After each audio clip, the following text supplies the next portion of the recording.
So HBO created a new show about Velma from Scooby-Doo, and the entire internet hates it. I decided to watch it to find out exactly why. My name is Velma Dinkley, and this is my origin story. Also, her name is Velma Dinkley. I don't know. Why would anyone named Dinkley ever want to procreate? Like, what the hell, bro? That's like an F-tier last name, honestly. That's crazy. You should fight your parents for giving you that name.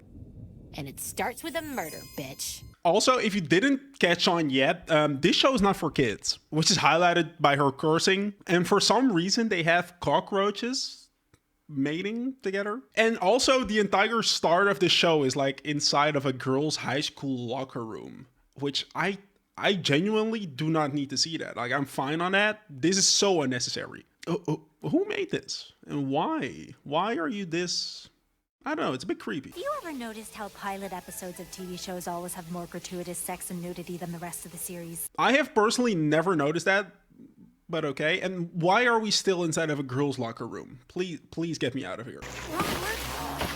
And then they start fighting to prove that everyone is like secretly a pervert for some reason.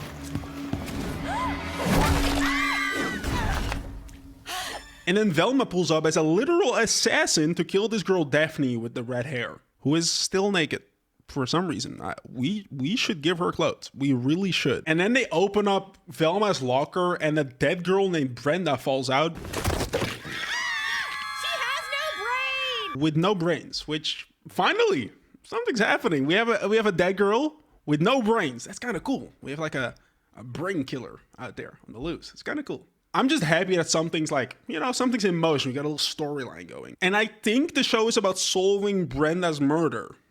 Maybe. I don't know. Who killed Brenda, Velma? You're not real. You're not real. Oh, and also Velma is haunted by a ghost hand, which is just there. I don't know.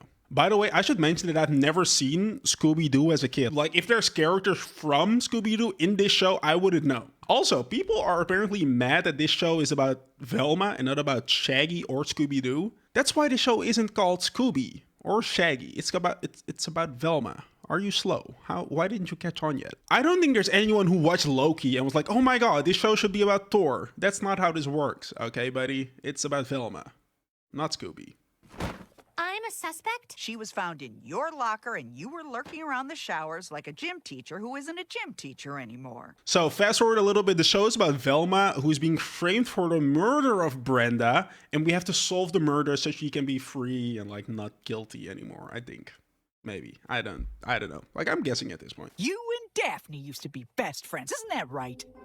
Yeah, until Daphne got hot and ditched me to hang out with Brenda and the other popular girls at Spooner's Malt Shop. And when she's in the police office, she explains that she hates Daphne for turning hot. Like, she just turned hot and ditched her for better friends, and that's why she hates Daphne. It, to me, sounds like Velma needs a glow up.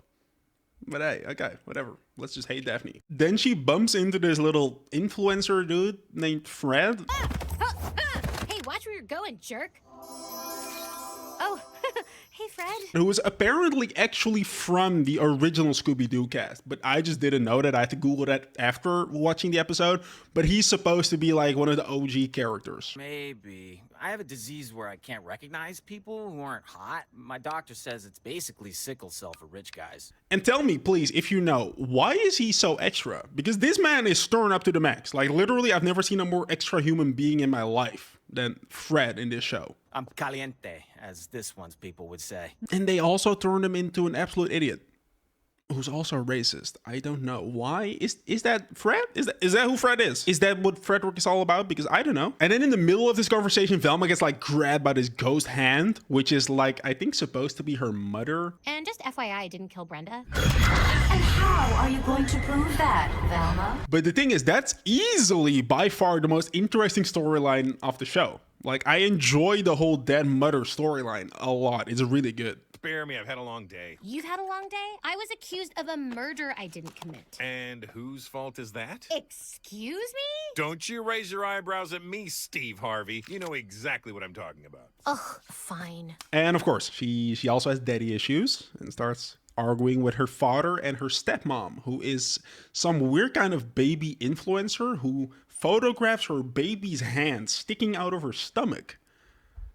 Why is that a thing? That's traumatic. I did not need to see that. This show has shown me too many things that I never asked for. And so far, what I've gathered about this show is that they're trying to be like super self-aware and like, you know, kind of funny by hinting at it.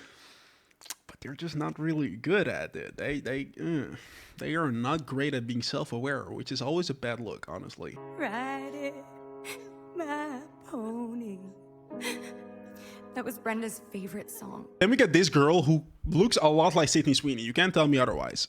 She starts singing a cover of Pony, which is actually kind of hilarious. Like, I enjoyed this scene a lot. This was actually a good scene, which annoys me because I don't want to enjoy that. But they're kind of getting me at like some weird little points throughout. They're kind of catching me. And then they have like Brenda's little funeral speech where they keep calling her a slut. She was the rare slut that did not deserve to be murdered. Because they're trying to be edgy for some reason. And the funeral's inside of a cafe or like a diner. I don't know why, but it is. I'm trying to pull myself together so I can be the man my father expects me to be. Damn, Dilf City. Fred also has daddy issues, guys. And that's why he's so mean and self-obsessed. That's his way of coping. Aww. Yeah, it is a pity party, a little bit. I ruined Christmas. But still, my mom felt so bad for me. She ran out to buy something I could unwrap Christmas morning. Then we finally found out that her mom died while buying Christmas presents for Velma, which is one very dark backstory. Like, for the rest of your life, Christmas is ruined. Like, there's no coming back from that. Which, funnily enough, does make me kind of understand her edginess. It makes a lot more sense now, finally knowing that little piece of information. And we find out that that ghost hand that's chasing her, it is her mom, like I thought earlier. It is actually her mom, which means that we solved the interesting storyline in like 10 minutes. Now what? Anyway, Fred's so self-conscious about his body, he kicks everyone out of the bathroom at Spooner's malt shop when he has to use it. Then basically she finds a new clue and she goes to tell her friend. She kicks down his door to tell him. No time! Drive me to Fred's house! I'll get my windbreaker. Which is very important, okay, this windbreaker. Because this man did not bring the damn windbreaker on the mission. Oh my god. He's in the car with a damn t-shirt on. And he never puts on the windbreaker in this episode. But if you mention a damn windbreaker, you better put on that damn windbreaker. What? I'm bored. But no, honestly, he is by far the best character in the show. Like, I enjoy him. Like, I genuinely think that he's like one of those layered characters who is kind of annoying, but kind of loving at the same time. And like, I can really get behind him. I enjoy him a lot. His name is too hard for me to pronounce, so I won't say it, but it'll be on the screen somewhere. I don't know. You can't die. Why? I'm weird and no one likes me. That's not true. I like you. And guess what? Zombie mom is back. She just needs therapy at this point. Like, it's dragging on a little bit much, okay? Like, just go to therapy and work on it, because this ain't it. But then, in the middle of her getting murdered... Wait, what? No, you don't. You're like a brother to me. That's hilarious. her friend in the car tells her that he loves her. And for some reason, she just friend-zones him and laughs it away. And that's how her mom's spirit disappears. Wait, Norville, your joke worked, you genius. Keep making me laugh. I wasn't joking. Your face is why I get up in the morning. Yeah, you and me both. We are both confused. I don't know. We find out that Fred is actually a villain who might have actually murdered Brenda in the locker room, which is kind of cool. Like, he's all dark and brooding, but then... Oh, what the hell? the cops show up and they shoot him to the legs twice. I feel like that's a bit much. I feel like you could have gone for just one leg and he would have been okay as well. Oh, but at the end of the episode, we found out that probably Fred was not the killer. Wanna know why? Because Sydney Sweeney died inside Velma's trash can.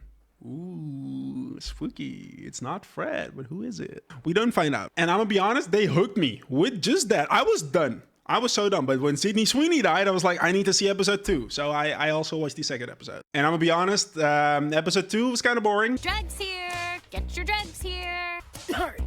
Narc. White girl with too much money. Velma basically becomes a drug dealer to get money so she can pay for her mom's police file to find out more about how she died. And that's basically half the episode, but she fails at it, and her dad catches her while she's selling drugs. Drugs here. Get your first shot. Drugs here. Hey, Wait, Dad? Velma? Ha!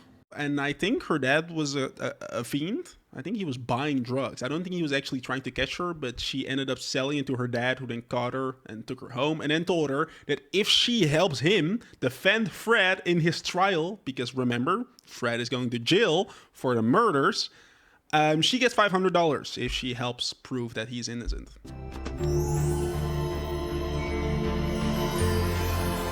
So we are led to believe that they're in a thing now. They are a thing. But also, her best friend, remember from the first episode, the windbreaker guy, who still pisses me off. Put on the damn windbreaker, bro. We don't really need to worry about windbreaker guy. Daphne is currently like leading the race, and windbreaker guy is kind of to the side. We don't care about him.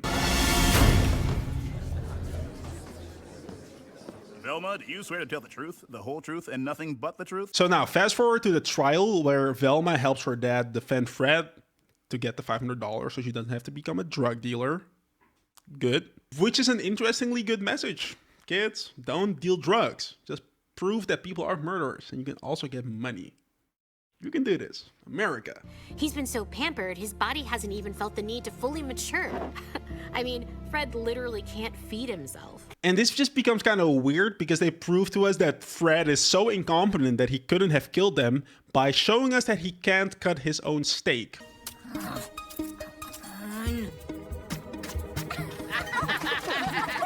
If he can't cut a steak, how could he cut someone's brains out? Huh? It annoyingly makes sense, but the way that this goes is just so awkward, and I didn't really enjoy it. Is that true? I'm a big boy who could have removed those dumb girls' brains no problem if I wanted to. And then basically everyone makes fun of him so much that he becomes mad, jumps on the table, steps on the steak. He looks like a killer again. Guess what? Fred goes to jail because he can't control himself either. Like, he cannot do anything. He can't cut steak, control himself. I don't know. Probably can't wipe his own ass. That's tough.